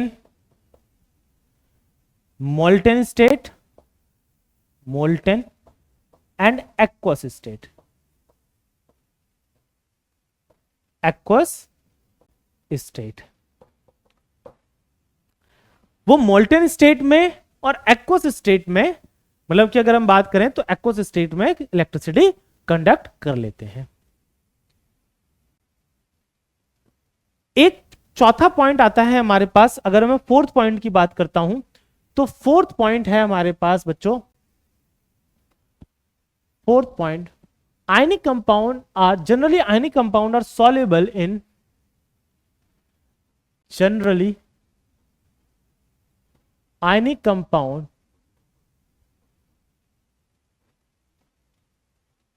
are soluble in polar solvent। Polar solvent होते क्या है? Polar solvent जैसे कि एग्जांपल हमारे पास बात करते हैं पोलर सॉल्वेंट। पोलर सॉल्वेंट के एग्जांपल में हम बात करते हैं like H2O, ethanol, like CHCl3, ETC। Chloroform, this is a chloroform. Non polar solvent में याद कर लो अभी के लिए, नॉन पोलर सॉल्वेंट कौन कौन से होते हैं? Non polar solvent,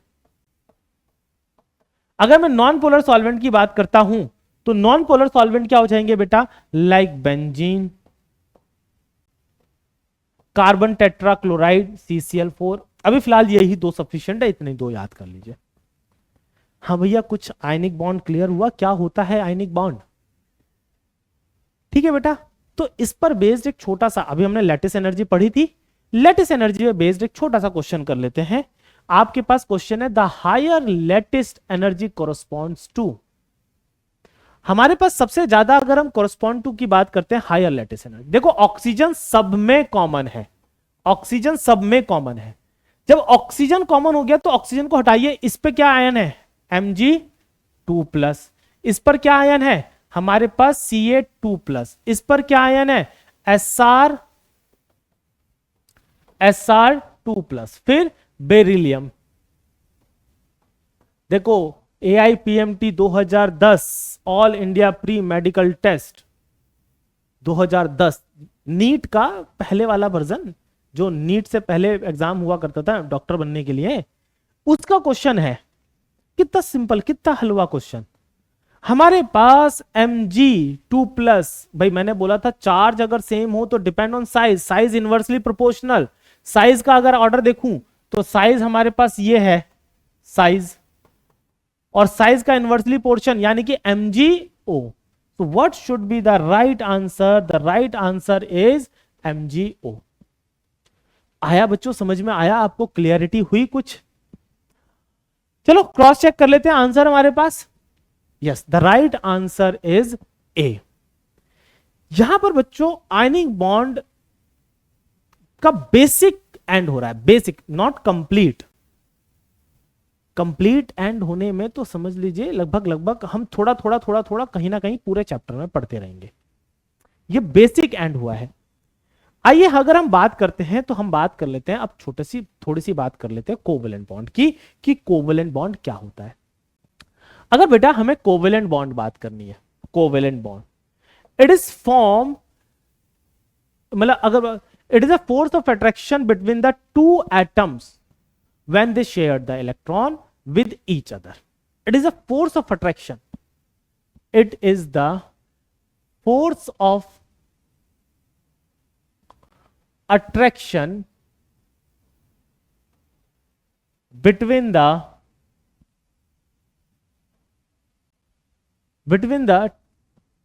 two atom when they share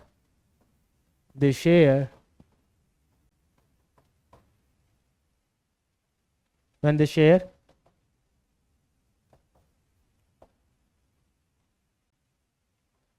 the electron with each other। Basically मैं बात करता हूं, it is form, this covalent bond form due to the sharing of electron, where shared pair of electron come from each side. Basically it is formed due to the sharing of electron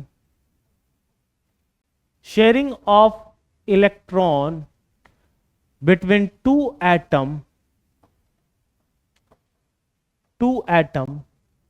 and shared pair of electron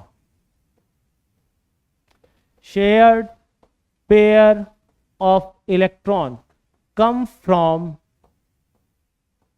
each other।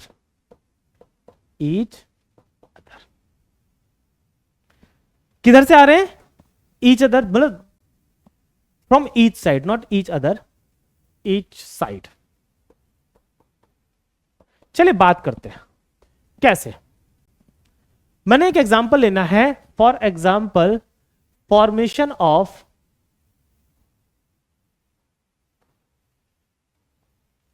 CH4।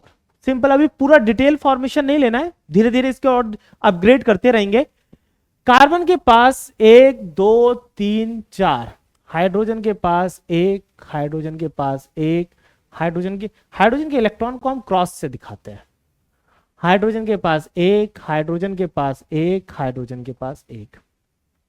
चलिए वही story बात start करते हैं। Carbon बेचारा परेशान कि भाई 4 electron है, 4 इलेक्ट्रॉन और चाहिए, मैं क्या करूं समझ नहीं आ रहा, घूम रहा था परेशान। हाइड्रोजन बेचारे एक एक इलेक्ट्रॉन उनके पास कम था, वो भी घूम रहे थे कई सारे। तो एक हाइड्रोजन एक कार्बन एक चाय की दुकान पे मिल गए। कार्बन परेशान था, हाइड्रोजन भी परेशान था।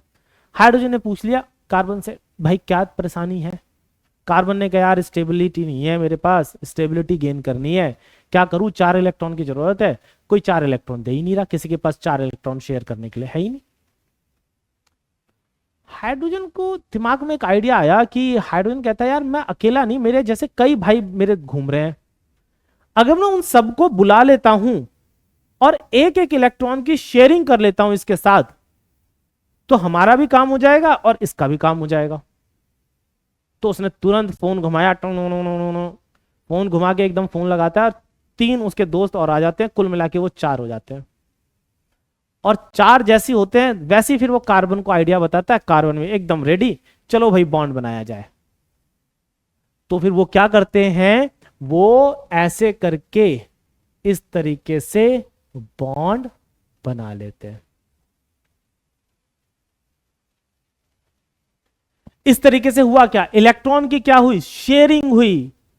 एक इलेक्ट्रॉन हाइड्रोजन ने अपना रखा तो एक इलेक्ट्रॉन कार्बन ने उसकी तरफ दिया, दोनों के बीच में 2 इलेक्ट्रॉन की शेयरिंग हुई। अब ये शेयरिंग जब तक है तब तक बॉन्ड बना हुआ है, शेयरिंग टूटी, बॉन्ड टूटा। समझ में आया? तो this type of bond is known as, अब इसको रिप्रेजेंट कैसे करते हैं, इसको ऐसे, this is known as a single bond. ठीक है, तो हमारे पास इस तरीके से ये बॉन्ड बन जाता है। इसी के लिए एक टर्म आता है कोवेलेंसी। क्या टर्म आता है बच्चों? Covalency. Covalency, it is a number of bond formed by an atom in a molecule. It is the number of bond formed by an atom in a molecule. जैसे कि example लेते हैं, यही CH4 का example ले लेते हैं। Covalency of carbon क्या है? Covalency of carbon that is a 4। Covalency of hydrogen क्या होगी बच्चों? Covalency of hydrogen that is the 1। आपको कोवेलेंसी क्लियर हो गई? अच्छा बच्चों, टाइप ऑफ, अगर क्योंकि हमारे पास कोवेलेंट बॉन्ड के टाइप भी होते हैं, type of covalent bond, type of covalent bond. Covalent bond के टाइप में पहला आता है सिग्मा कोवेलेंट बॉन्ड, इसको रिप्रेजेंट किया जाता है सिग्मा से। अगला आता है हमारे पास पाई कोवेलेंट बॉन्ड, इसको रिप्रेजेंट किया जाता है पाई से।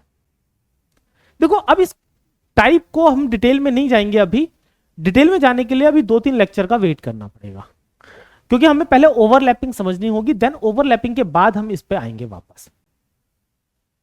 तो बेटा ओवरलैपिंग, क्योंकि भाई अल्टीमेटली इलेक्ट्रॉन की शेयरिंग हो रही है, तो इलेक्ट्रॉन है कहां? ऑर्बिटल में, और ऑर्बिटल की ओवरलैपिंग कैसे होती है, इस चीज को जब हम समझेंगे तब हम कोवेलेंट और सिग्मा बॉन्ड में डिफरेंशिएट कर पाएंगे। फिलहाल 2 टाइप के बॉन्ड होते हैं। अगर 2 टाइप के बॉन्ड हैं तो कहां पर कितने बॉन्ड हैं, हमें ये तो हम पता लगा सकते हैं। तो हम एक टेबल बनाते हैं छोटी सी, यहां पर लिखते हैं टाइप ऑफ बॉन्ड ऑर्डर, या फिर बॉन्ड मल्टीप्लिसिटी। बॉन्ड मल्टीप्लिसिटी,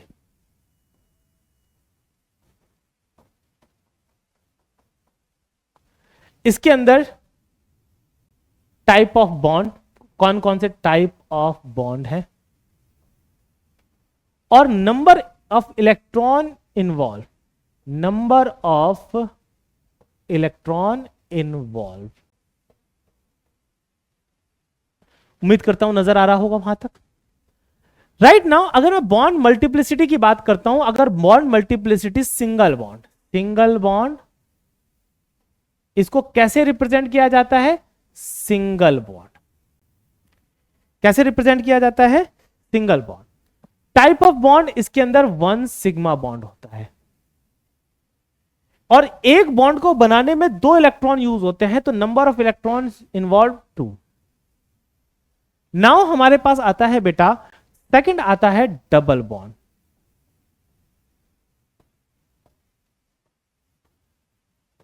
कैसे यूज करते हैं बेटा, हाँ बताओ बताओ जल्दी बताओ। सेकंड यानी कि ऐसे ये 2 लाइनें पैरेलल सी, दिस इज 1 सिग्मा बॉन्ड, और दूसरा क्या होता है 1 पाई बॉन्ड, 1 पाई बॉन्ड। एक सिग्मा बॉन्ड 2 इलेक्ट्रॉन, एक पाई बॉन्ड 2 इलेक्ट्रॉन, यानी कि कुल मिला के कितने यूज हो गए, 4। एक आता है हमारे पास बच्चों, अगर हम बात करते हैं तीसरा, ट्रिपल बॉन्ड।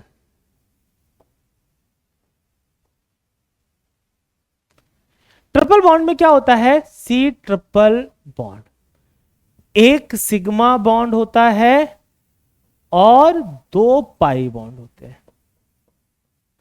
अच्छा, आप लोगों के मन में सवाल आ रहा होगा कि सर कैसे, एक सिग्मा फिर एक पाई, अब एक सिग्मा और होना चाहिए, नहीं, सब्र का फल मीठा होता है, थोड़ी सी देर वेट करिए, थोड़ी सी देर नहीं, कुछ लेक्चर्स का वेट करिए, मैं आपको बताऊंगा कि कैसे सिग्मा बॉन्ड है और कैसे पाई बॉन्ड है, मतलब कैसे ट्रिपल बॉन्ड के अंदर एक ही सिग्मा है और 2 पाई हैं, ये मैं एक्सप्लेन करूंगा, डेफिनेटली मैं एक्सप्लेन करूंगा, ये मेरा प्रॉमिस है। अब नंबर ऑफ इलेक्ट्रॉन कुल मिला के 3 बॉन्ड बन रहे हैं, तो नंबर ऑफ इलेक्ट्रॉन इन्वॉल्व 6। एक ये टेबल बड़ी इंपॉर्टेंट है, देख लेते हैं कुछ कट तो नहीं गया, नहीं कुछ नहीं कटा है, मींस पूरा टेबल का पोर्शन आ रहा है। ये तो हो गए number of type of sigma bond pi bond की, एक डबल बॉन्ड ट्रिपल बॉन्ड अगर कहीं पे आता है तो उसमें क्या हमारे पास कैसे है। बच्चों अगर हम नेक्स्ट की तरफ बढ़ते हैं तो हमारे पास कुछ पॉइंट्स आते हैं, factors which favours the formation of covalent bond, factors which favour, factor which favour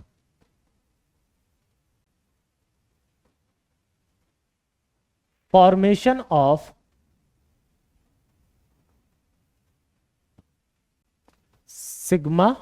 formation of covalent bond।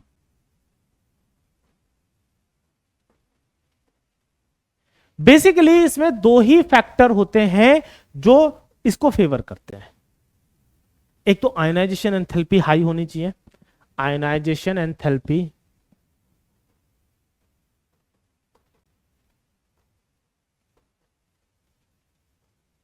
High, दूसरा इलेक्ट्रोनेगेटिविटी डिफरेंस,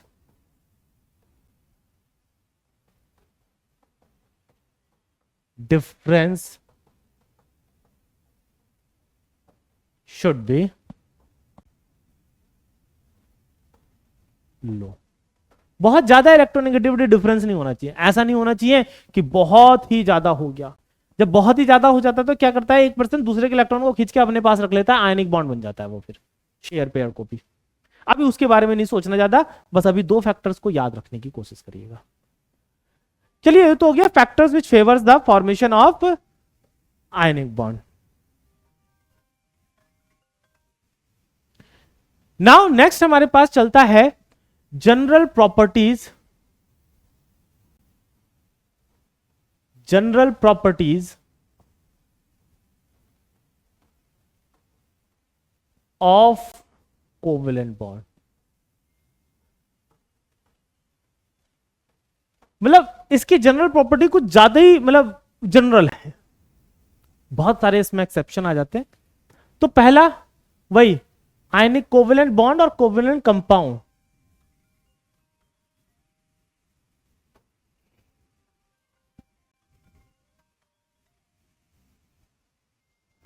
हाँ जी बेटा, राइट ना, हमारे पास एक आता है कोवेलेंट बॉन्ड और कोवेलेंट कंपाउंड में, हमारे पास एक पॉइंट निकल के आता है। अगर हम बात करते हैं, covalent bond are directional, covalent bond are directional.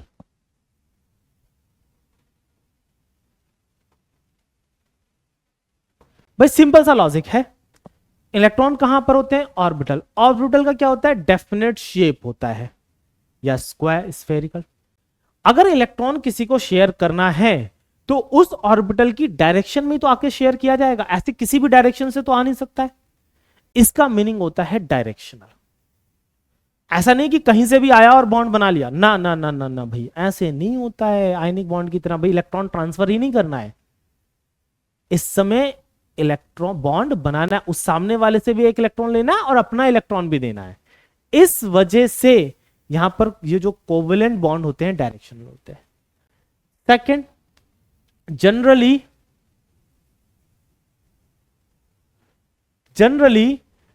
Covalent compound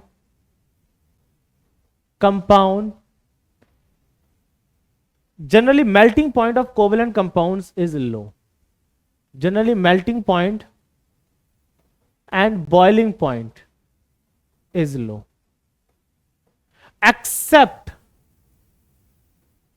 in network solid. For example, diamond. For example क्या हो गया? डायमंड हो गया। मतलब नेटवर्क सॉलिड, आपने यार नाम तो सुना होगा, दुनिया का हार्डेस्ट सब्सटेंस में से एक हम बोलते हैं डायमंड। डायमंड क्या है? कार्बन कार्बन के बीच का कोवेलेंट बॉन्ड ही तो है। हम ऊपर तो बोल रहे हैं मेल्टिंग पॉइंट बॉइलिंग पॉइंट लो होता है, पर कार्बन मेल्टिंग पॉइंट सोचो पता नहीं कितना ज्यादा होता है। तो कुछ एक्सेप्शंस है इसमें, ग्रेफाइट भी इसी में आ जाएगा। तीसरा, generally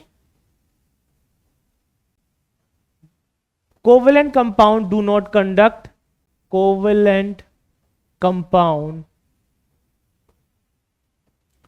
do not conduct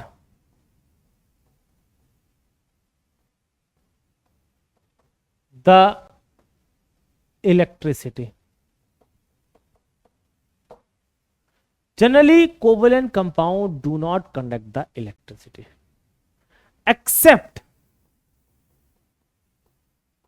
accept क्या? ग्रेफाइट। भाई ऐसा नहीं है कि ग्रेफाइट, अरे पेंसिल तो खाई होगी, पेंसिल तो खाया ही होगा।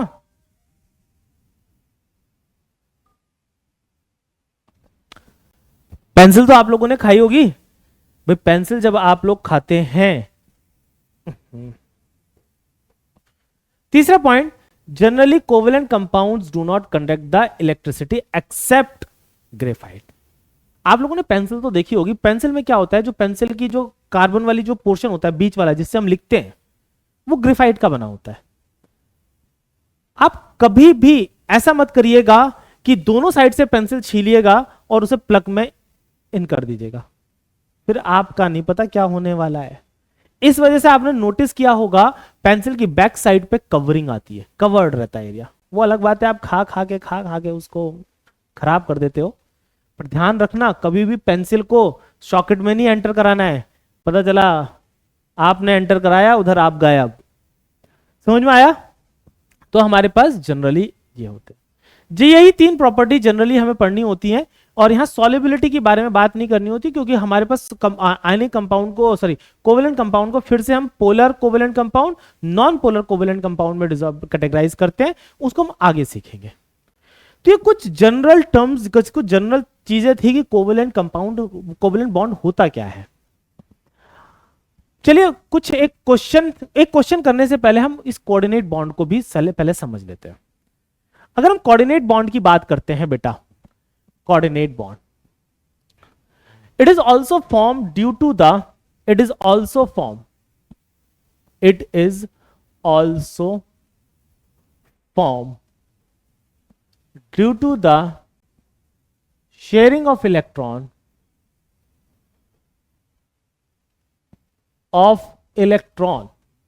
ये भी बना sharing of electron, covalent bond भी शेयरिंग ऑफ इलेक्ट्रॉन से बन रहा है। फर्क क्या है? इसी को डेटिव बॉन्ड भी बोलते हैं बच्चों, डेटिव बॉन्ड। क्या बोलते हैं? Dative bond. It is also known as a dative bond. पूरा उस पर दिखाई नहीं दे रहा है, मैं इसको दोबारा से लिख देता हूं बेटा। It is also known as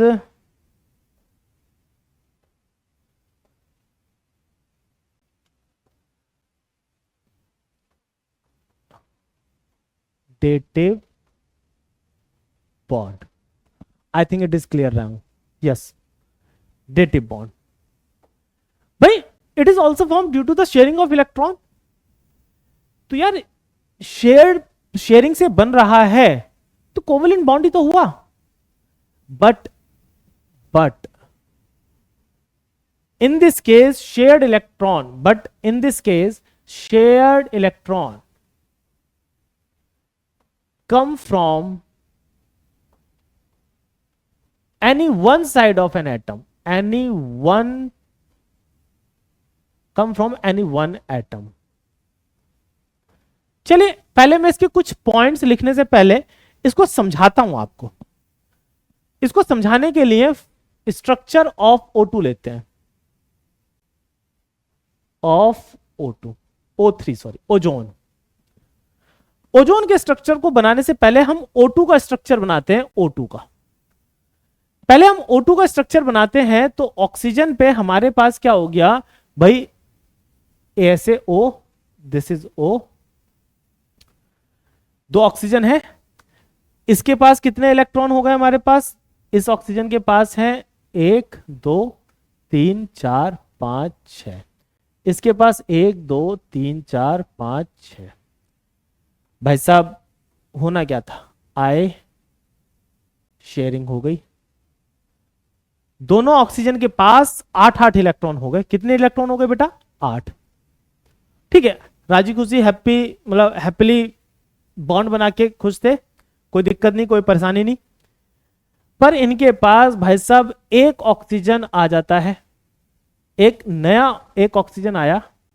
उसने कहा भाई, पहले तो ऐसे आता है, पहले एक ऑक्सीजन और आया। उसने कहा भाई साहब मेरे पास 6 इलेक्ट्रॉन है, कुछ तो हेल्प करो भाई, कुछ तो हेल्प करो, ऐसे कैसे चलेगा?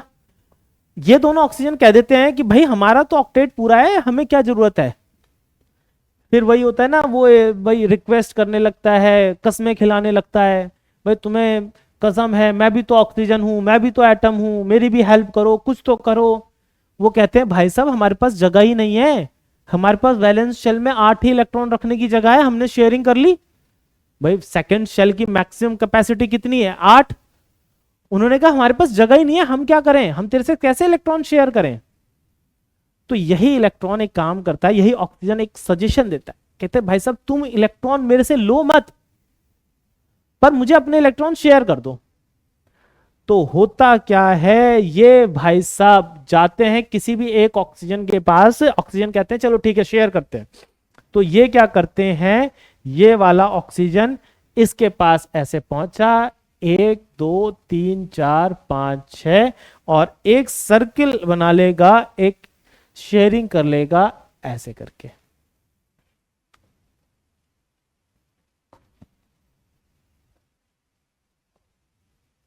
इस कलर का इस्तेमाल करता हूं ऐसे करके। तो क्या हुआ बेटा, वो तो इलेक्ट्रॉन जो इसके बीच में बॉन्ड बन के आया, जो इसके बीच में बॉन्ड बन के आया, वो कहां से आया, मतलब जो इनके बीच में बॉन्ड बना वो 2 इलेक्ट्रॉन से बना, और वो 2 इलेक्ट्रॉन कहां से आए? वो बीच वाले ऑक्सीजन से आए। और जब मैं इसको रिप्रेजेंट करूंगा तो मैं कैसे करूंगा? O double bond O, single bond O, single bond O, और यहां पर मैं क्या करूंगा? 1 2 1 2 3 4, और यहां पर 1 2 3 4 5 6। जो इलेक्ट्रॉन बचे हुए जो बॉन्ड बनाने में पार्टिसिपेट नहीं कर रहे हैं उनको हमें बनाने की जरूरत नहीं पड़ती है। तो ये एक बॉन्ड है कोऑर्डिनेट बॉन्ड और dative bond.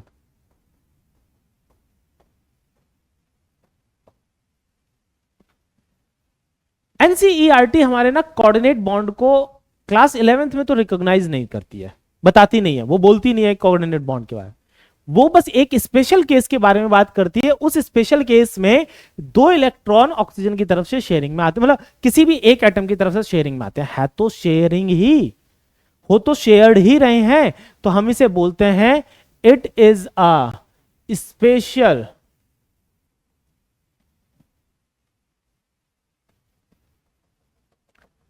it is a special type of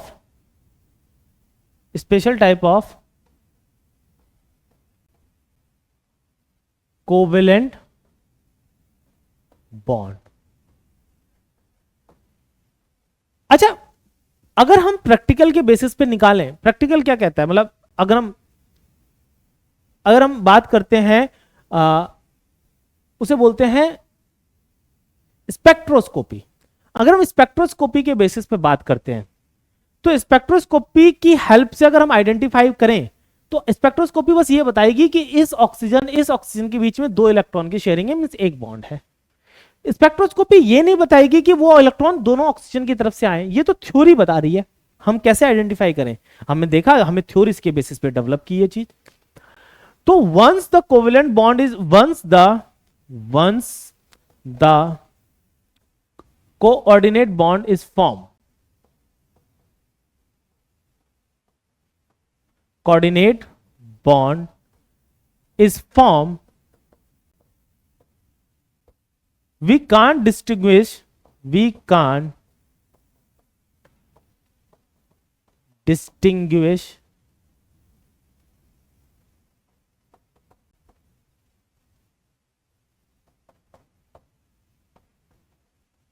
with the help of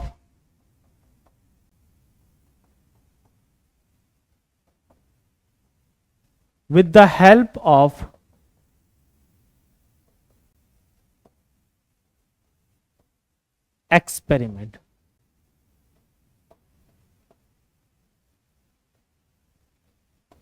with the help of experiment, we can't distinguish with the help of experiment। तो यार अब जनरल तरीका कि अगर हमारे पास कहीं पर एरो लगा हुआ बॉन्ड मिल जाए तो समझ लेना वो कोऑर्डिनेट बॉन्ड है या डेटिव बॉन्ड है थ्योरी के अंदर। चलिए कुछ एक एग्जांपल और करते हैं हम। अगर हम और एग्जांपल पढ़ते हैं तो हमारे पास कुछ एक एग्जांपल और होता है। एग्जांपल हमने लिया H2SO4 का। H2SO4 के अंदर अगर हम पढ़ते हैं तो देखो सल्फर के पास दो इलेक्ट्रॉन होते हैं, एक दो, ऑक्सीजन के पास एक दो तीन चार पांच और एक 6, हाइड्रोजन के पास एक, हाइड्रोजन के पास हमारे पास ऑक्सीजन के पास एक दो तीन चार पांच 6 और हाइड्रोजन के पास 6। एक ऊपर से ऑक्सीजन आया, 1 2 3 4 5 6 और 1 2 3 4 5 6 ऐसे। अच्छा, एक छोटा सा नोट लिखते हैं, कभी भी ऐसे बड़े से स्ट्रक्चर बनाते हैं नोट, तो least electronegative element will occupy the central position. Least electronegative element will occupy the central position,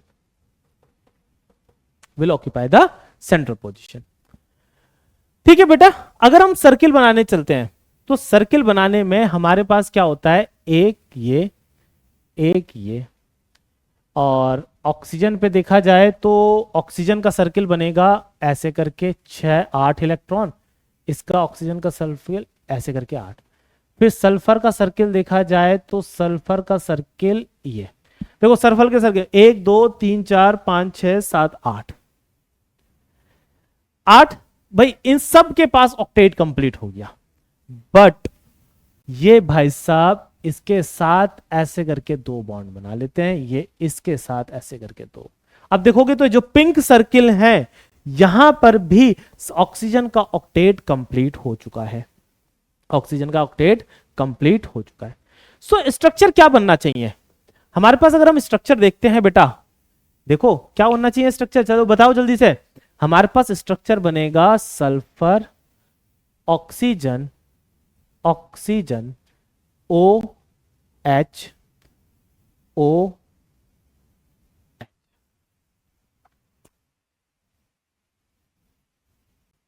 सबको समझ में आ गया? ये हमारे पास स्ट्रक्चर बनेगा, थ्योरी के हिसाब से हमने ये स्ट्रक्चर बना दिया, बिल्कुल सही, हमारे पास एक कोऑर्डिनेट बॉन्ड बन गया। बट यार क्या बच्चे ये हमेशा हर जगह ये मतलब ठीक है, ये हमने तो थ्योरी के हिसाब से बना तो दिया, पर छोटे से कुछ पॉइंट्स हैं, सम अदर वे, सम अदर वे। भाई कोऑर्डिनेट बॉन्ड को अभी रिप्रेजेंट करने का तरीका आपने क्या देखा? हमने एक एरो की हेल्प से दिखाया। एरो मींस जिस डायरेक्शन में एरो हमें दिखाना है उसकी तरफ इलेक्ट्रॉन जा रहे होंगे शेयरिंग में, और जिसकी तरफ से जा रहे हैं इलेक्ट्रॉन उसकी तरफ टेल होगा उसका। Some other way to represent, way to represent the coordinate bond.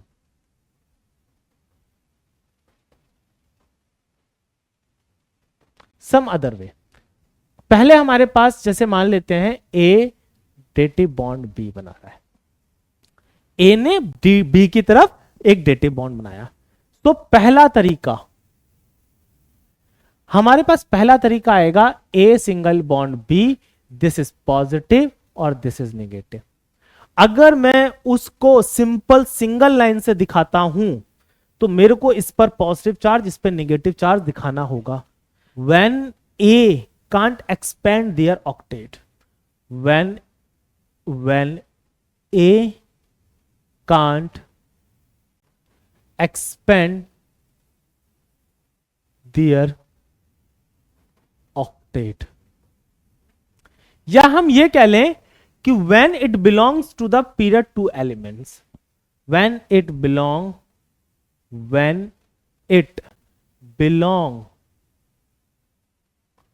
To period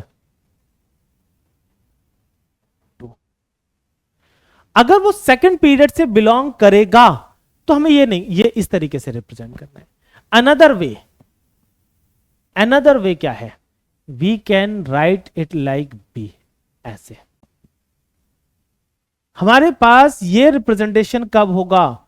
when a can expand their octet, और ये कौन कर पाएगा? पीरियड 3 एंड ऑनवर्ड्स एलिमेंट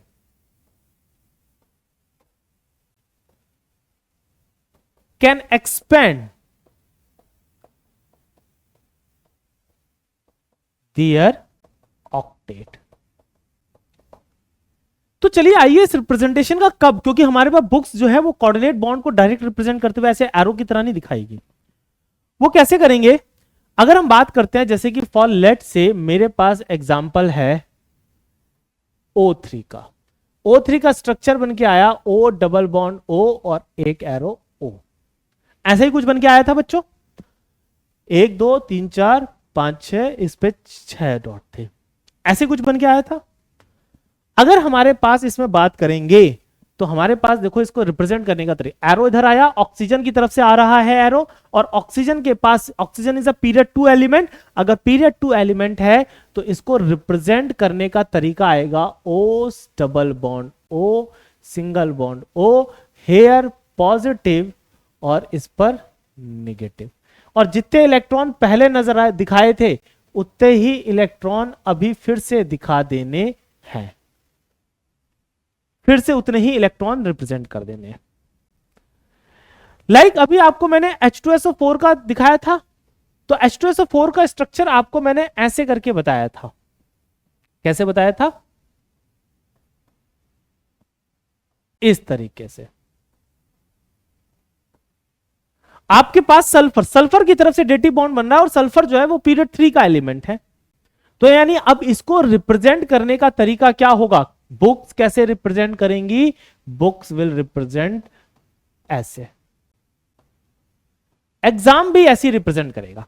तो ये छोटी सी ट्रिक है कि कब कोऑर्डिनेट बॉन्ड को कैसे रिप्रेजेंट करना है, ये डिपेंड करेगा कि हमारे पास जिसकी तरफ से कोऑर्डिनेट बॉन्ड बन रहा है वो अपने ऑक्टेट को एक्सपेंड कर सकता है या नहीं कर सकता। अब यार अभी ऑक्टेट एक्सपेंशन का मीनिंग क्या है इसको हम अगली क्लास में समझेंगे, बट अगर हम अभी बात करते हैं तो पीरियड 2 के एलिमेंट्स ऑक्टेट एक्सपेंड नहीं कर सकते हैं, जबकि पीरियड 3 और उससे ऊपर के एलिमेंट्स ऑक्टेट एक्सपेंड कर सकते हैं। और सिंपल सा लॉजिक बता भी देता हूं, क्योंकि पीरियड 3 और ऑनवर्ड्स एलिमेंट्स के पास डी ऑर्बिटल अवेलेबल होता है और डी ऑर्बिटल के एम्प्टी होने की वजह से वो अपना ऑक्टेट, यानी कि वो उनके पास खूब जगह है, वो कहते हैं भाई मैं इलेक्ट्रॉन शेयर करूंगा, मैं डेटिव बॉन्ड बनाऊंगा ही नहीं, तो शेयर करने लगते हैं। फिर उसी कोऑर्डिनेट बॉन्ड से वो शेयरिंग ऑफ इलेक्ट्रॉन पे आ जाते हैं, मींस वो बनाने लगते हैं कोवेलेंट बॉन्ड। उम्मीद करता हूं ये चीज क्लियर हुई होगी। इस एरिया पर आकर बेसिक इंफॉर्मेशन ऑफ तीनों बॉन्ड यानी कि आयनिक, कोवेलेंट और कोऑर्डिनेट बॉन्ड की बेसिक इंफॉर्मेशन यहां पर एंड हुई। क्या बात कुछ समझ में आया या बहुत ज्यादा हार्ड हो गया? अभी रुको, अभी रुको, बस मुश्किल से 5 मिनट और, 5 मिनट और हम कुछ क्वेश्चंस कर लेते हैं। तो देखते हैं which of the following compound contains no covalent bond. Covalent bond किसके पास नहीं है? आप खुद सोचो। KCl, NaCl का एग्जांपल बताया था मैंने।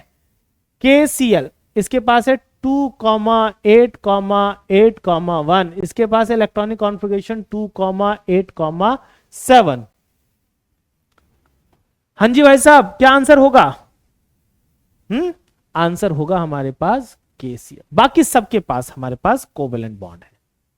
B2H6 यस होता है उसके पास, PS3 यस होता है उसके पास, H2SO4 मैंने अभी आपको बताया ही भाई उसके पास क्या कोवेलेंट बॉन्ड नहीं है? ये कोवेलेंट बॉन्ड ही तो है, ये कोवेलेंट बॉन्ड ही तो बना हुआ है। यस, आइए तो हमारे पास राइट आंसर क्या हो गया? C. Yes, right answer is C. Right now which of the following contain both covalent and ionic bond? यार बेटा ये बड़ा ही इंपॉर्टेंट एग्जाम्पल है, इसको मैं लेता भी हूं। चलिए एक एग्जाम्पल लेते हैं हम, NH4Cl। हुआ क्या कि अमोनिया का अगर हम स्ट्रक्चर की बात करते हैं तो अमोनिया भाई साहब कैसे स्ट्रक्चर बनाते हैं? हमारे पास नाइट्रोजन H ऐसे बनाते हैं इसको। चलिए, नाइट्रोजन के पास 1 2 3 2 इलेक्ट्रॉन है, हाइड्रोजन 1 हाइड्रोजन 1 हाइड्रोजन 1।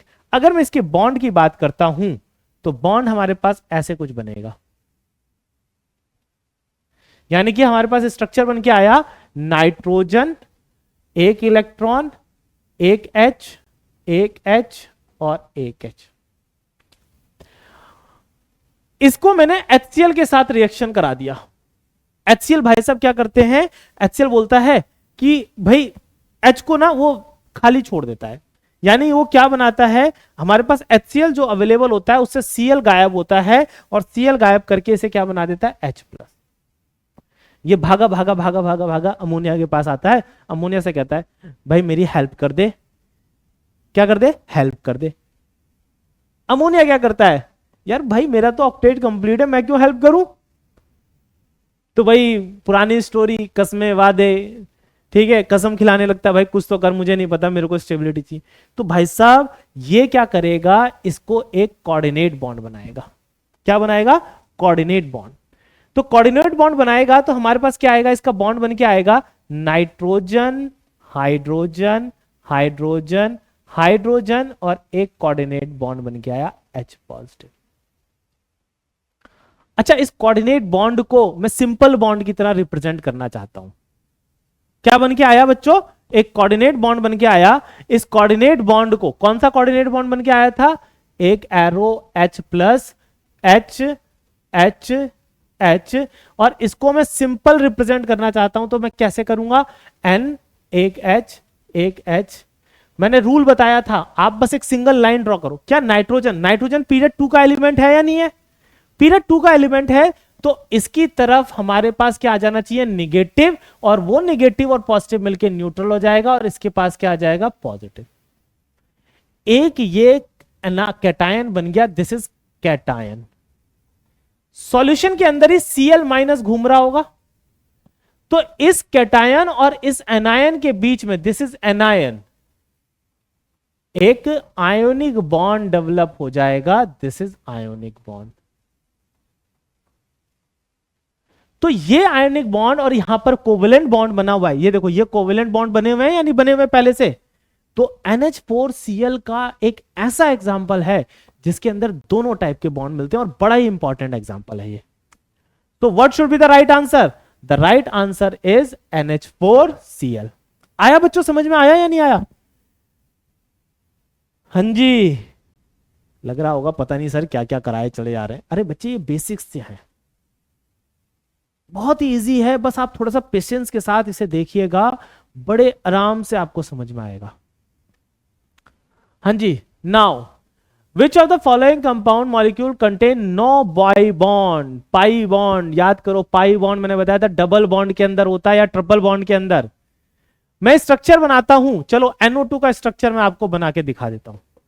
NO2 का स्ट्रक्चर होता है नाइट्रोजन डबल बॉन्ड O, एक डेटिव बॉन्ड ऑक्सीजन।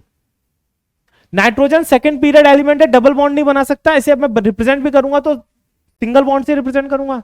तो हमारे पास, इसके पास पाई बॉन्ड है, यहां पर तो है ना पाई बॉन्ड, उसने बोला नो पाई बॉन्ड।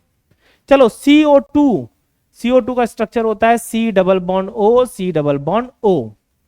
चलिए H2O, H2O का स्ट्रक्चर होता है O, एक सिंगल बॉन्ड H, एक सिंगल बॉन्ड H, ऐसे।